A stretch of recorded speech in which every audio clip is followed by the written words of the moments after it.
Hola, muy buenos días a todos.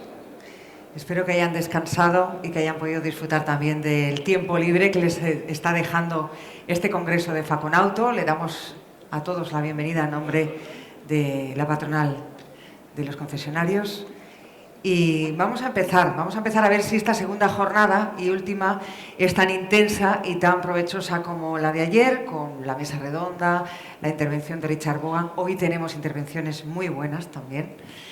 Así que yo creo que van a hablar los que saben, yo voy a callarme ya y voy a presentar a nuestro primer invitado, ponente, conferenciante que nos acompaña.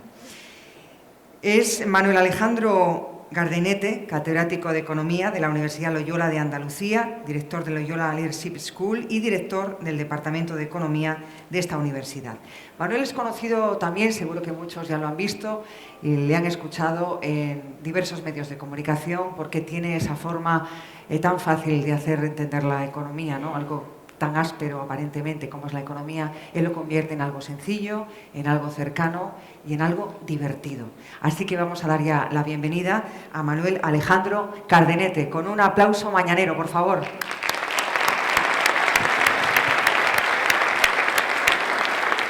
Muchas gracias. Bueno, lo primero, muy buenos días.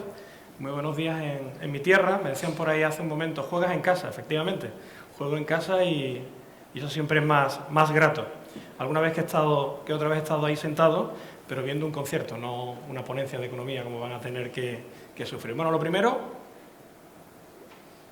quisiera dar las gracias a Faconauto por la invitación. Hace ya meses contactaron conmigo y me contaron que me pidieron que os contara un poco cómo veo yo esto de la economía para el año 16. De hecho, os anticipo también que traigo algunas previsiones también de volúmenes de ventas de concesionarios para este año, las mías, y del impacto del propio sector. Algunas cosas que he querido hacer para que, digamos, centrar un poco más el tema.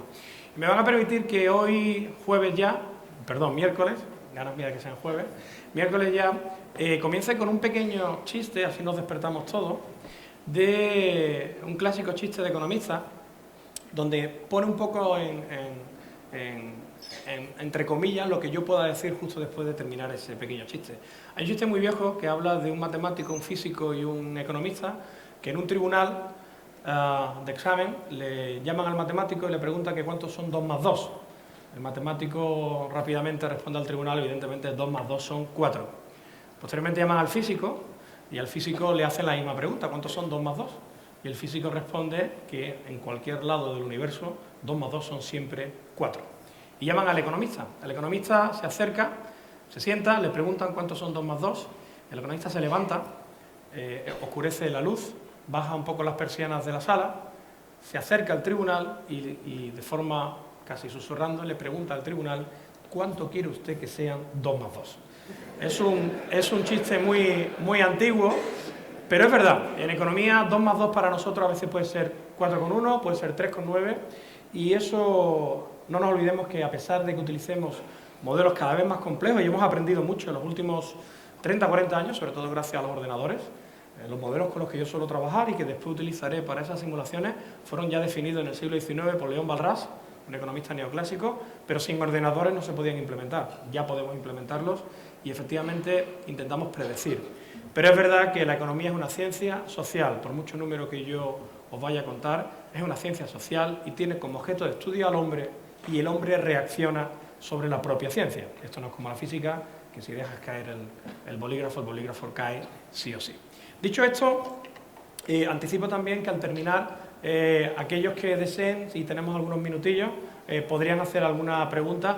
Por favor, no me pregunten qué gobierno será el que deba gobernar a partir de... No, porque ya me lo han hecho el otro día en la rueda de prensa la gente de Radio Nacional y casi me meto en un lío. Salvo eso, pueden preguntar casi lo que quieran.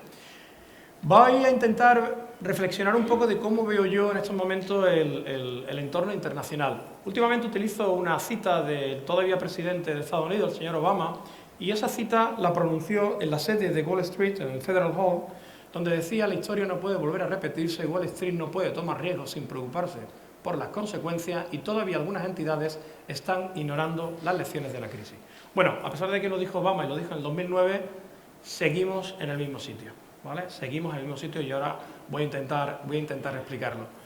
Hemos aprendido relativamente poco de la crisis y estamos cometiendo los mismos errores que nos llevaron a la caída de Lehman Brothers, que no fue más que la primera pieza del dominó que terminó haciendo caer, en este caso también Europa, por el tema de la subprime. Hablaremos dentro de un rato también de posibles subprime que vuelven a estar en el mercado y que provocó esta crisis financiera en la que nos encontramos.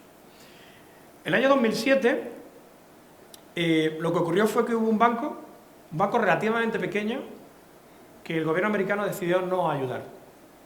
Había ayudado justo antes a otras entidades, como AIG, como otras entidades financieras, y ahí el señor Obama decidió que no se le ayudaba. Entre otras cosas porque no querían seguir con el llamado peligro del moral hazard, el riesgo moral, que te hace que cuando ayudas a alguien que hace algo mal, hay un incentivo a seguir haciendo las cosas mal. Es un poco también lo que le pasa a Grecia, cada vez que lo rescatamos, no hay un incentivo para terminar de ayudar o terminar de arreglar los problemas internos en Grecia. Si ven la cantidad de miles de millones y en dólares que se perdieron, es una cantidad ínfima, 2.800 millones de dólares fueron las pérdidas, y intentaron vender activos por valor de 6.000 millones inundando el mercado de bono basura. Si alguien recuerda lo que fue Bankia, es una parte pequeñísima de lo que pudo ser solamente el rescate de Bankia. Pero efectivamente eso dio luz verde a todo el proceso de nerviosismo y de traspaso del problema a la vieja Europa. Siempre le digo a mis alumnos, y siempre lo digo, recomiendo una película, por si no la han visto, que se llama Margin Call, donde se ve perfectamente lo que pudieron ser las últimas 24 horas de Lehman Brothers. Una película que no se comercializó en los cines, sino en plataformas digitales y tal, y la verdad recoge muy bien esto. En el listado de causas de la crisis, algunas de ellas le van a sonar familiares porque estamos cometiendo el mismo error. Uno, los bancos centrales, la Reserva Federal Americana, el Banco Central Europeo, el Banco Central japonés, inyectaron y siguen inyectando miles de millones diarios y mensuales de dinero. El Banco Central Europeo unos 60.000 millones al mes. Siguen metiendo dinero en el sistema. La forma de solucionar la crisis ha sido inundando el mercado de dinero. Por eso tenemos el Euribor en términos negativos. Porque hay tanto dinero en circulación que la forma de venderse y comprarse entre el sector financiero es tan barata que tenemos este Euribor en negativo.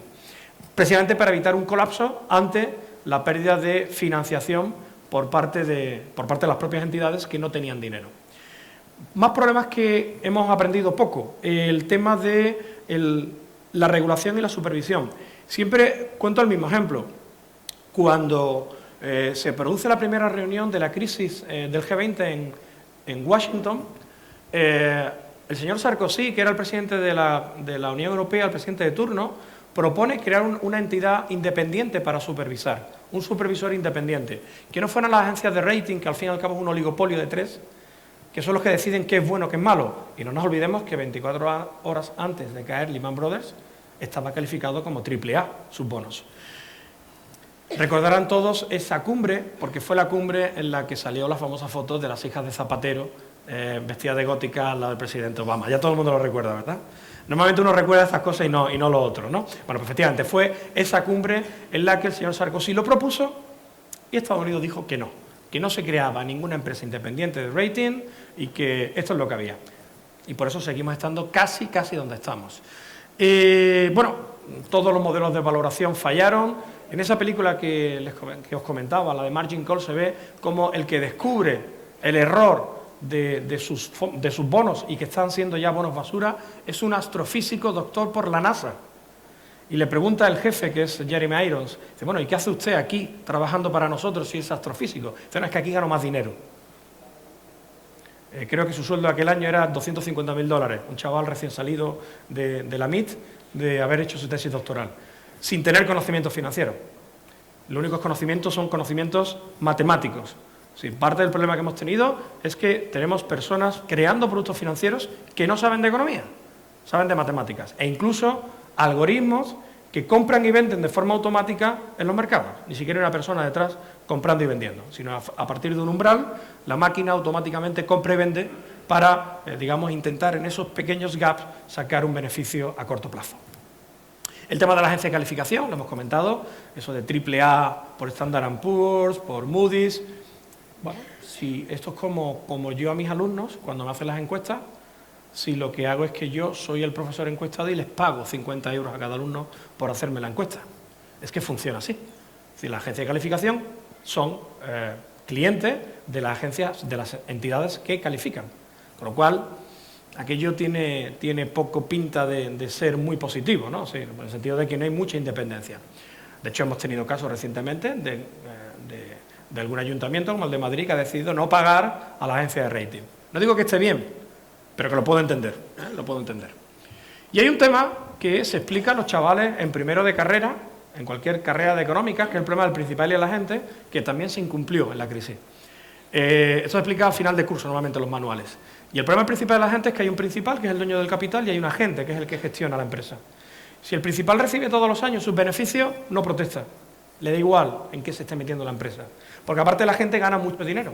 Y si la gente gana mucho dinero y hace ganar mucho dinero a su principal, se produce este problema, el problema del principal y de la gente. Independientemente de qué nivel de especulación o de peligrosidad se puede introducir a la empresa. Y esto ha ocurrido en los últimos años. ¿Qué hizo la Unión Europea?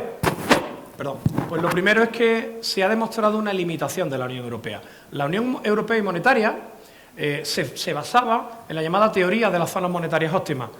El palabra o la frase suena muy contundente, no se lo voy a explicar, ni mucho menos, pero bueno, detrás de eso lo que hay es que una sola moneda, una sola política monetaria puede generar un crecimiento económico solamente vía política monetaria. Se ha demostrado que no. Se ha demostrado que no. La Unión Europea, la Unión Monetaria, tiene derivada la política monetaria al Banco Central Europeo, siendo una condición necesaria, una estabilidad financiera, no es una condición suficiente, entre otras cosas porque no tenemos política fiscal homogénea, un poco el problema que también se ha visto en la crisis. Siguen faltando reformas por parte de los gobiernos, hay muchas reformas que están pendientes, no solamente en España también, ya lo hablaremos dentro de un momento de España, sino en general en muchos de los países de la Unión. El papel de los mercados financieros sigue siendo un papel de dudosa fiabilidad, lo comentaré después, pero lo anticipo. Hay de nuevo dudas sobre el sistema financiero europeo, creo que lo habrán visto en prensa, las dudas que se están planteando sobre algunas entidades alemanas, parece que hay de nuevo sombras o sospechas de bonos basura circulando por ahí, y bueno, eso evidentemente bueno, lógicamente no es. Y en primer lugar, y como último, todo esto ha provocado dos consecuencias. Uno, grandes desequilibrios macroeconómicos externos y también fiscales. El caso de España es paradigmático, el déficit público se nos disparó al 11% y ahora nos está costando, Dios ayuda, llevarlo a tasas razonables por debajo del 3%. De hecho, sabéis que parte de la discusión ahora mismo encima de la mesa por los partidos que quieren optar a gobernar es cómo intentar que el déficit público este año ya, año 16, no va a cumplir el 3% y no lo va a cumplir, entre otras cosas porque las previsiones de crecimiento son erróneas de cómo se ha montado el presupuesto.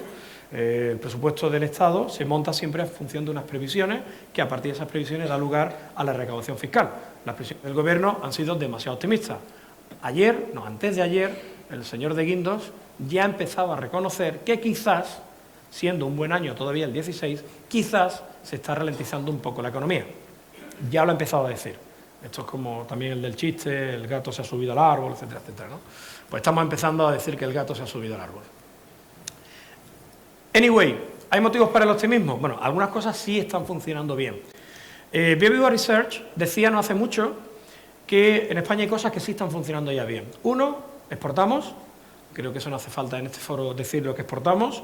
Segundo, hay más ahorro, hay más riqueza financiera, hay, por ejemplo, un gran desapalancamiento de las familias, ya tenemos tasas de apalancamiento de las familias previas a la crisis. Uno de los problemas de la crisis es que pilló a todas las familias, pues con muchos préstamos personales, financiación para casa, etcétera. Y en esta crisis las familias lo que hemos hecho es pues desapalancarnos. Algunos con mejor éxito, con peor éxito, pero en cualquier caso los datos macroeconómicos indican que el desapalancamiento se ha producido, por lo tanto hay una cierta posibilidad de volver a endeudarse, ¿de acuerdo? Hay menos tensiones financieras, efectivamente está entrando dinero en España, fondos de inversión. Hablaremos después que el tema de la inestabilidad política esto lo está frenando, pero efectivamente está entrando dinero. La prima de riesgo de llegar a 600 y pico se está moviendo en el entorno del 120 al 160, está en esa horquilla en estos momentos. Evidentemente hay mayor flujo del crédito, ustedes lo saben de primera mano que la banca quiere ya mover dinero, y lo saben como dueños de concesionarios que son y también como clientes de entidades financieras donde seguramente estarán siendo bombardeados por la posibilidad de poder pedir un nuevo préstamo o refinanciar el que tienen, ¿de acuerdo? Y finalmente las perspectivas de mercado laboral son bastante optimistas en el sentido de que la tasa de paro va a seguir cayendo paulatinamente. Si se dan cuenta de esas 6 características, solamente una depende sola y exclusivamente de nosotros, de España. Y es la última, el mercado laboral. Todas las anteriores son vía sector exterior. Y por eso, cuando ahora hable un poco de la ralentización de la economía, por eso nuestra economía se va a ver muy afectada si la economía mundial se para o se empieza a parar o se empieza a ralentizar más que parar, y se va a ver muy afectada porque estamos dependiendo mucho del sector exterior para poder aguantar esta crisis. Hace tan solo 2 semanas presentamos en la Confederación de Empresarios de Andalucía el informe de previsión, Loyola Economic Outlook. Si alguien quiere descargárselo, lo tiene tanto en la página web de la CEA, de la Confederación, como en la página web de la universidad. Es unas previsiones que hacemos cada 4 meses, cuatrimestral, y bueno, seguramente algunos de vosotros lo ha podido ver en la prensa, tanto económica como incluso en medios, televisión, Radio Nacional, se estuvieron anunciando. Lo primero que quise contar en esa rueda de prensa es cómo defino yo el invierno que estamos atravesando. Un invierno muy caliente. Hacía un pequeño doble juego de palabras. El invierno está haciendo poco frío, a pesar de que hoy tenemos algo de frío en Sevilla, pero está haciendo un invierno poco frío. Yo tengo la leña acumulada y no la voy a gastar, no sé qué hacer. Y no me gusta llegar al verano con la leña en el garaje, pero es que no está haciendo frío. Pero jugando con ese juego de palabras, sí está siendo un verano muy caliente. Lo primero, la prima de riesgo, ya no estamos en esos umbrales del 90 y pico que llegamos a tener antes de Navidades. Ya no estamos moviendo 130, está bien, ¿vale? Pero la tendencia no es para seguir cayendo, sino para seguir subiendo. Y eso evidentemente no es bueno porque encarece nuestra colocación de deuda, aunque es verdad que ayer antes de ayer, confundo, hubo una buena colocación de deuda por parte del Estado, colocó algunos miles de millones de deuda que tocaba renovar y se colocó incluso a tipo de interés negativo en algún caso. Por lo tanto, todavía no es peligroso, pero no le perdería de vista a la prima de riesgo. Segundo, el sistema financiero, lo que comentaba hace un momento. De nuevo hay dudas sobre el sistema financiero, hay mucho dinero en circulación, demasiado dinero en circulación, está provocando un Euribor negativo, eso provoca que la banca se ponga nerviosa porque sus márgenes disminuyen. La operación de la banca gana dinero vendiendo el préstamo, pero el préstamo es un tipo de interés positivo. No es casualidad que nos estén ahora desde el sistema financiero, desde la banca, cobrando cajeros por sacar efectivo. Necesitan, digamos, recaudar para poder seguir manteniendo las tasas de beneficio. Entiendo que habrá alguna entidad financiera aquí, pero esto es sin acritud, ¿eh? No sé si hay alguna, pero desde el fair play, cuidado. Que después hay que acudir a la banca para pedir dinero, ¿no? Tercero, dudas sobre China. Hay muchas dudas sobre la economía china. Hemos visto este fin de semana que se reunía el pleno del buró chino diciendo que no, que estamos creciendo al 6,5. Mira, eso no lo sabemos. Y no lo sabemos porque es imposible saber qué pasa dentro de China. No hay información estadística, no tenemos acceso y todo lo que hacemos es creernos lo que ellos nos facilitan. Hace nada, hasta antes de Navidades, tuvimos un investigador de la Universidad de Juiz de Fora, del estado de Minas Gerais, en Brasil. Estuvimos analizando la economía brasileña durante un cuatrimestre, estuvo con nosotros, y una de las cosas que se ha visto claro es el cambio de estructura productiva en Brasil ante la caída de sus exportaciones. Es una regla muy simple, pero es una variable proxy, como hacemos en economía. Si nosotros analizamos la caída de las exportaciones brasileñas a China, no está correlacionada con lo que ellos dicen que siguen creciendo. No sé si me explico. Es decir, si uno atiende a cómo ha caído la posibilidad de vender a China, no está correlacionado con una caída en producción de 2-3 décimas o 2-3 puntos como ellos están hablando. O sea, parece o se puede intuir que ese 6,5 está muy, muy inflado. ¿De acuerdo? Y claro, ¿eso a qué provoca? Pues eso provoca que economías como la China, como la mexicana, como la brasileña, como la argentina, es decir, todos los que han sido fuentes de materia prima para la economía china, tengan problemas. Y eso es que genera un efecto dominó. De hecho, algunos de estos países formaban parte de los llamados BRICS, Brasil, la propia China, Rusia, y estos están cayendo a tasas negativas. Yo lo vengo diciendo hace tiempo, Brasil va a celebrar las Olimpiadas in extremis. Ya ha caído su PIB del año 15 una barbaridad, por encima de 3 puntos.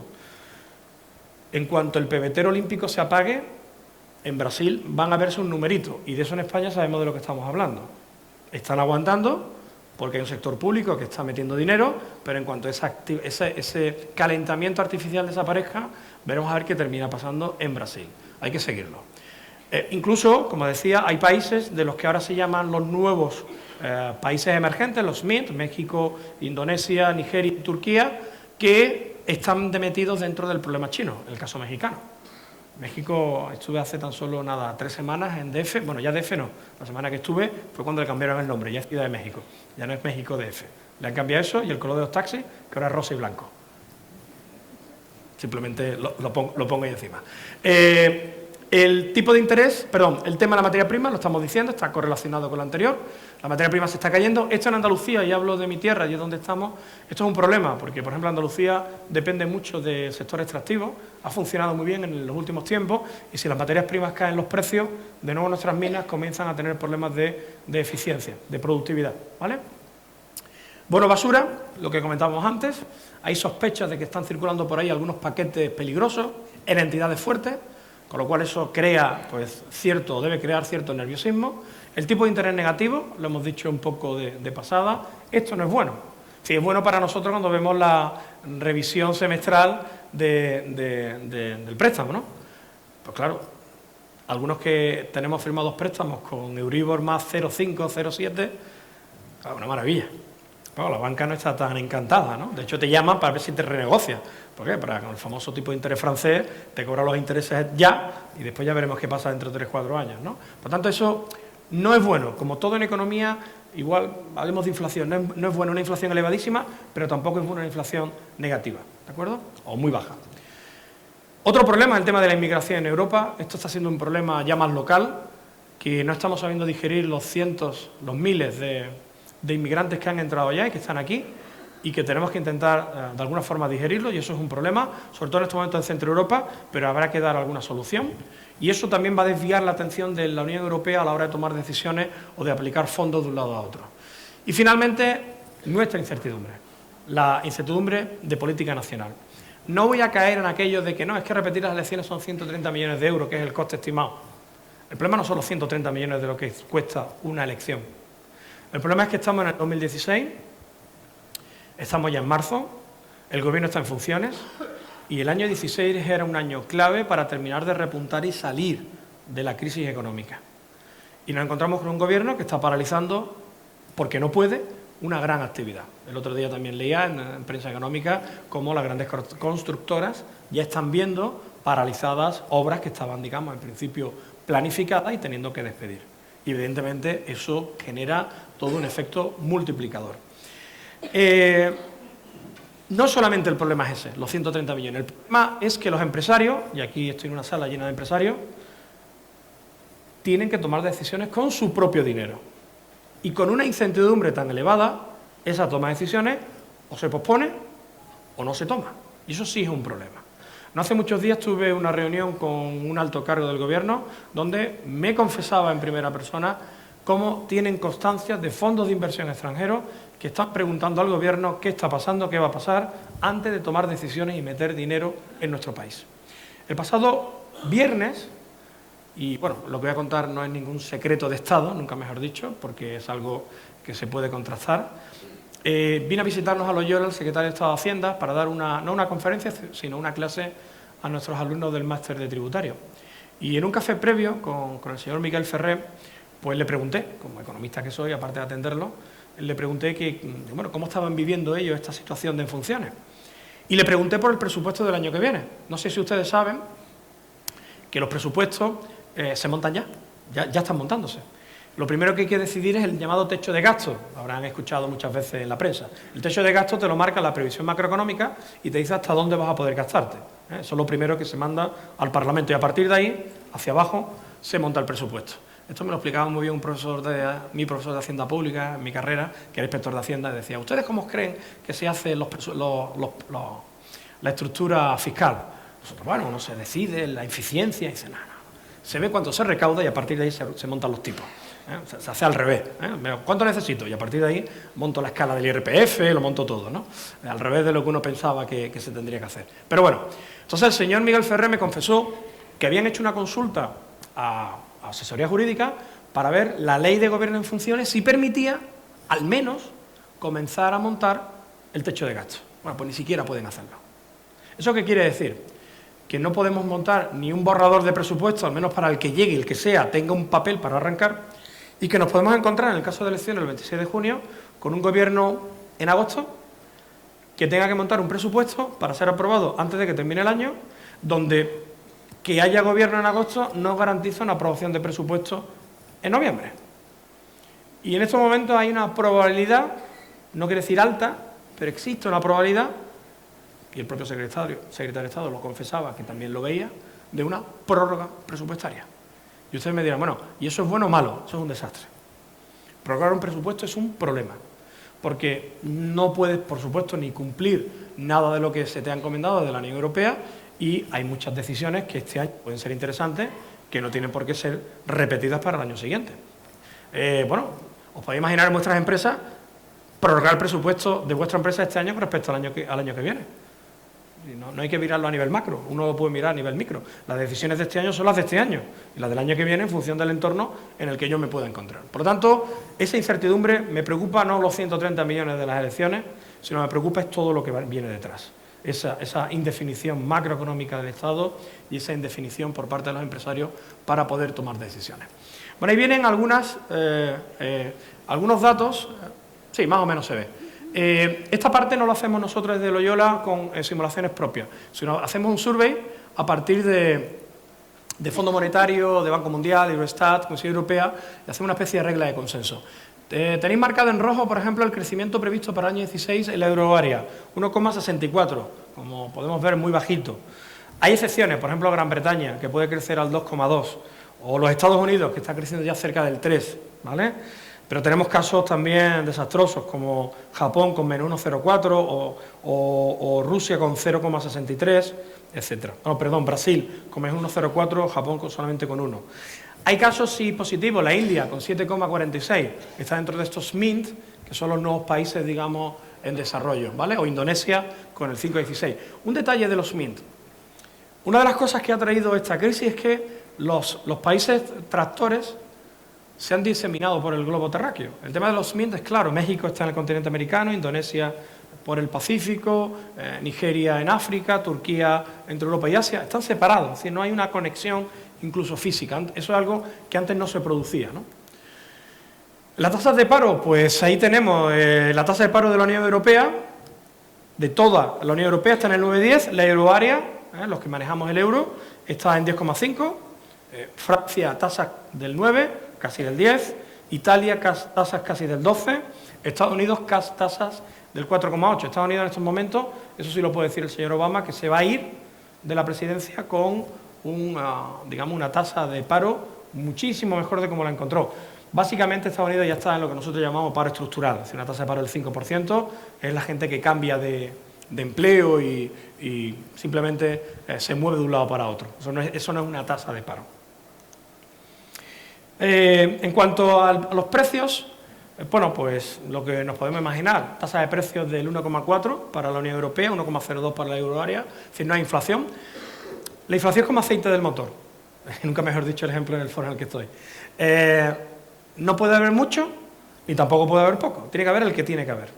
Por la inflación es algo parecido, no es bueno una deflación, porque te falta aceite, griparía, ni tampoco se te puede ir por arriba una hiperinflación, porque el motor está con demasiado aceite y eso también te puede generar problemas.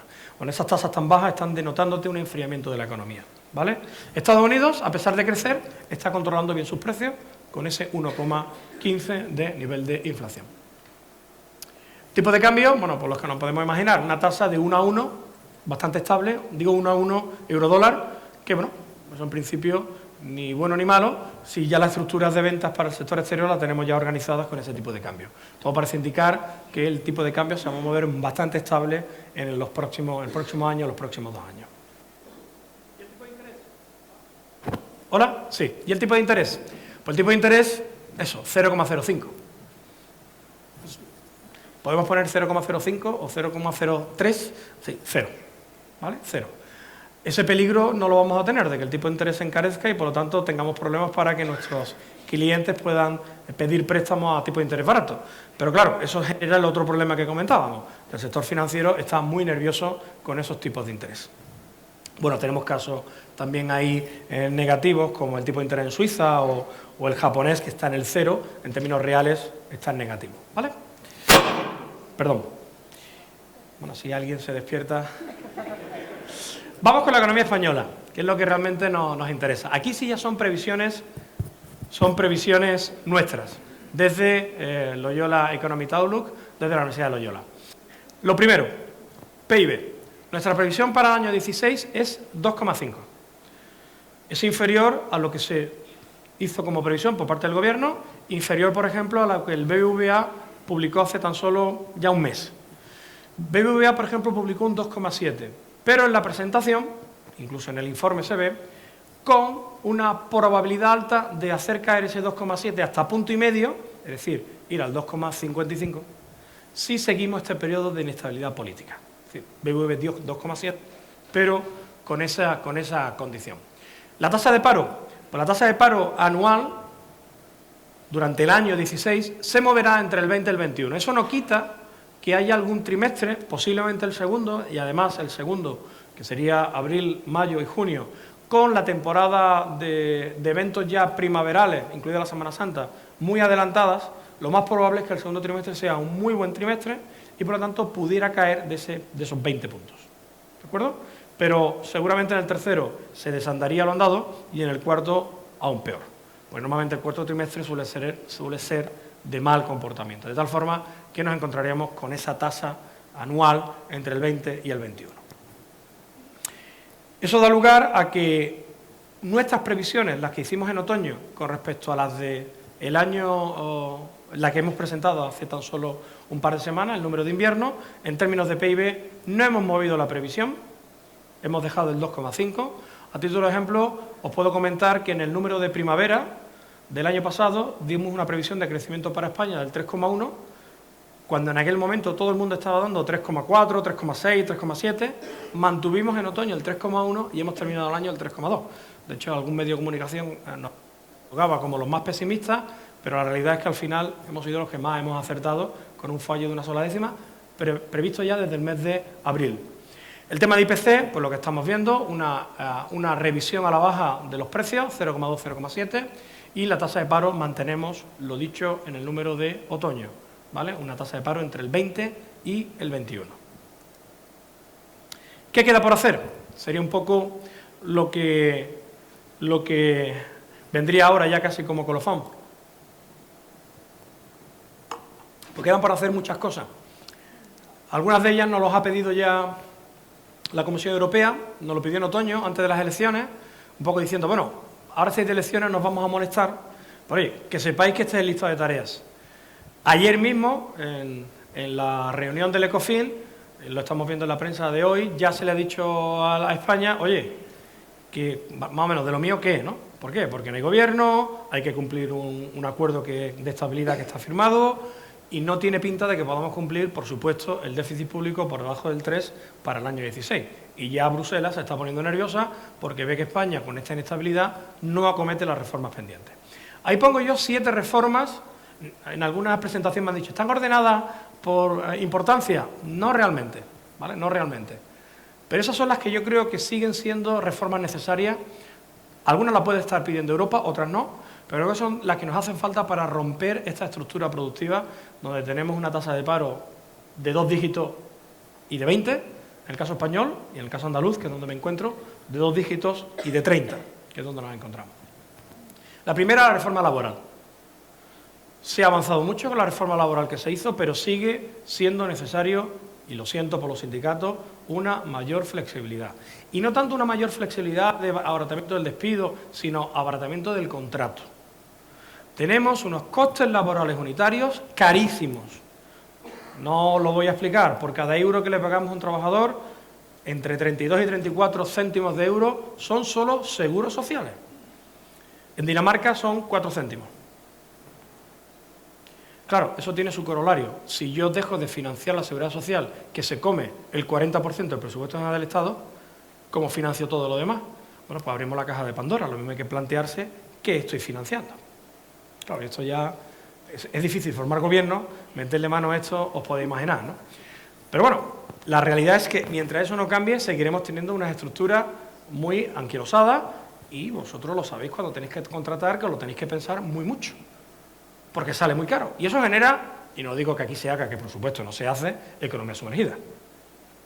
Aquí en este foro, evidentemente, no se hace. Se hace en otro foro, pero se hace. ¿Cuánto? Difícil de estimar, ¿vale?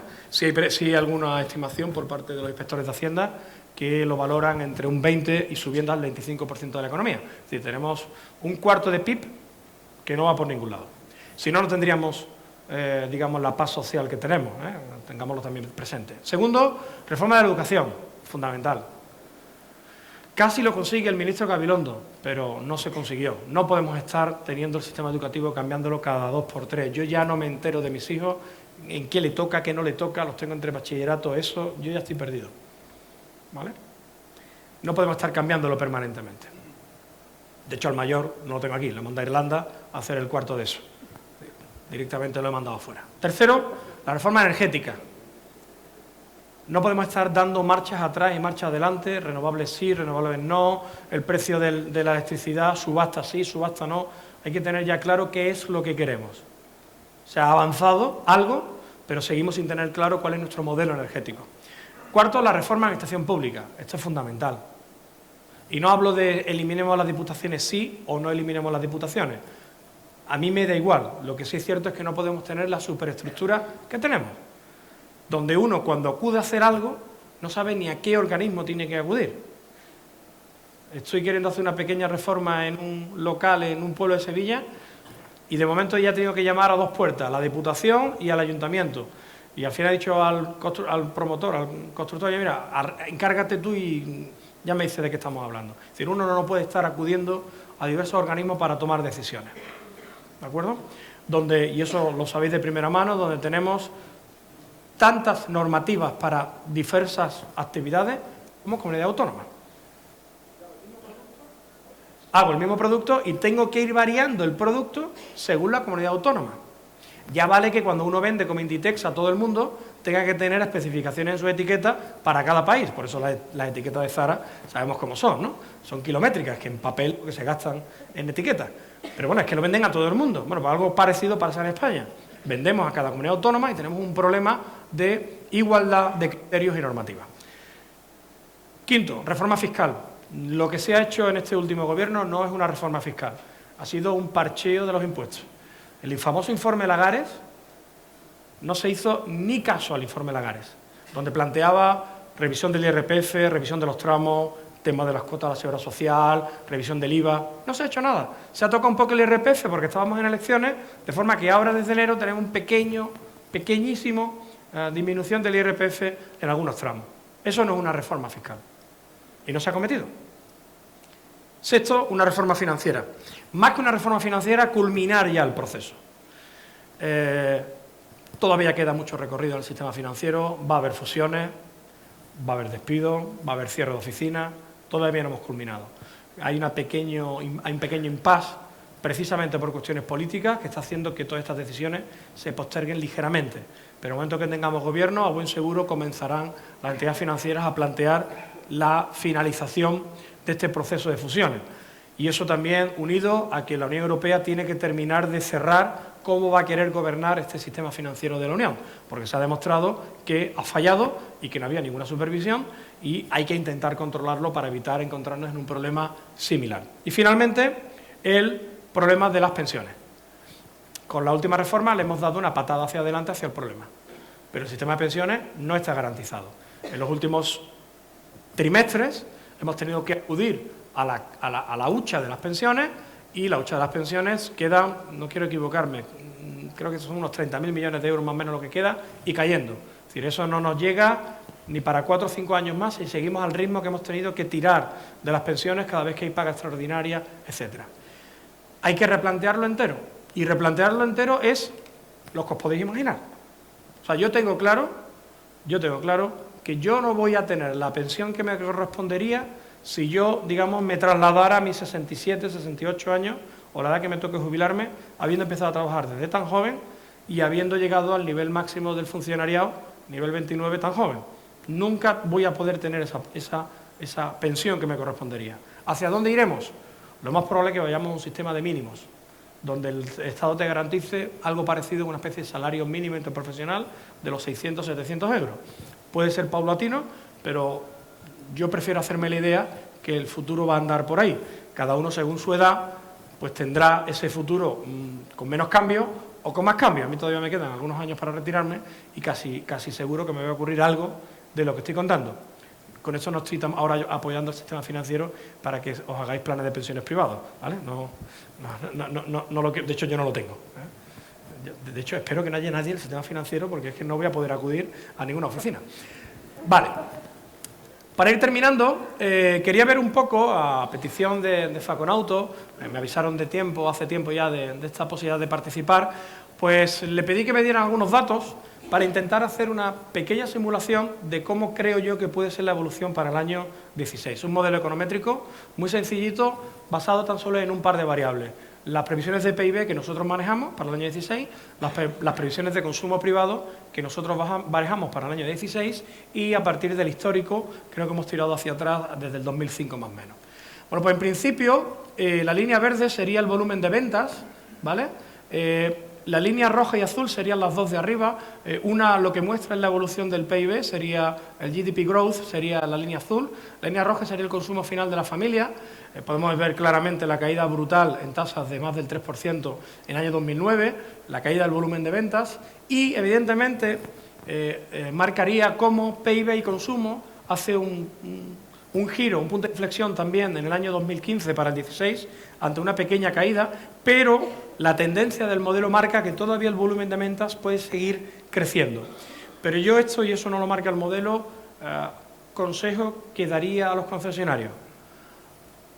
Pueden venir curvas, puede haber una ralentización, por lo tanto, pensemos las estructuras que tenemos de cara a una posible ralentización del ritmo de crecimiento. Es decir, no seamos miopes, queramos ver la tendencia positiva de forma indefinida, porque puede haber un pico de caída para el año 16 o 17. Lo digo porque a ver si alguno va a tomar decisiones, tomar estos datos y después me va a demandar a mí. Cuidado con eso. En principio, a nosotros nos salen, creo que incluso ligeramente superior a algunas previsiones que habéis manejado durante este foro, nos sale un volumen de venta en torno a ese 1.182.000, ¿vale? Nos sale, ¿de acuerdo? Un modelo económico, con los datos reales, y ya veremos si eso puede ser.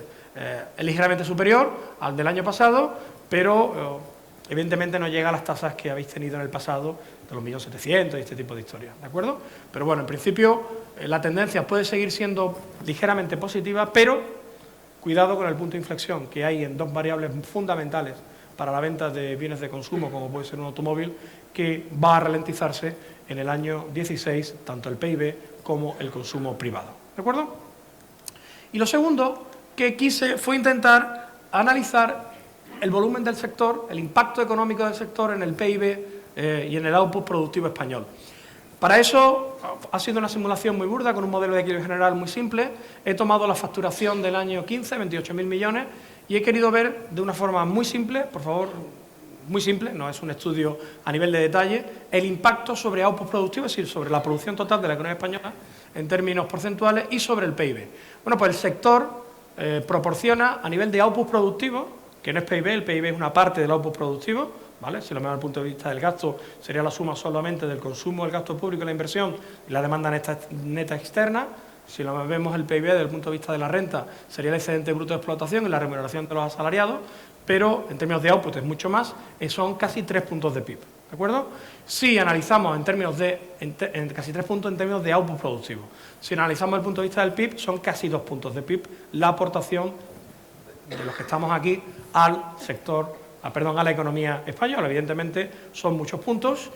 La agricultura se mueve en torno a ese nivel de aportación al PIB. No llega a 2 puntos porcentuales a nivel nacional, ¿de acuerdo? Lo digo para que pongamos en términos relativos, que siempre sirve para ayudar. La aportación del PIB de la agricultura se mueve en cifras muy similares y sabemos todo lo grande que es la agricultura y todos los fondos que recibe la agricultura y su volumen de aportación al PIB es muy reducido. De todas formas, la agricultura, todo el tema de la política de la PAC, no busca precisamente garantizar un rendimiento elevadísimo del sector, sino, de nuevo, lo que decía al principio de mi intervención, un poco de paz social, teniendo al campo, digamos, más o menos tranquilo.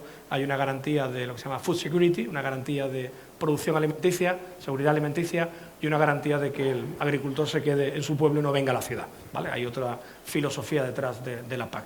Pero en términos de aportación son muy similares, por lo tanto, un sector que considero bastante clave a la hora de también que pueda ser mimado, ¿eh? Ya sabemos todos los planes que puede hacer el Gobierno y que garantiza o podría garantizar que se mantuvieran esos niveles de aportaciones, ¿de acuerdo?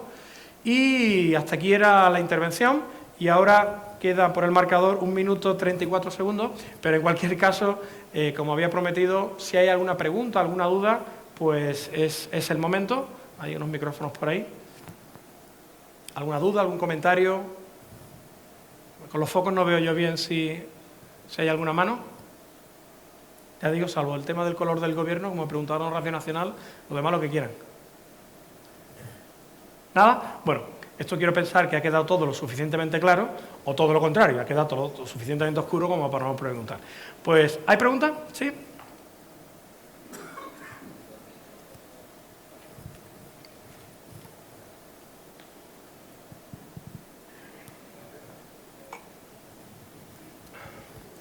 Buenos días.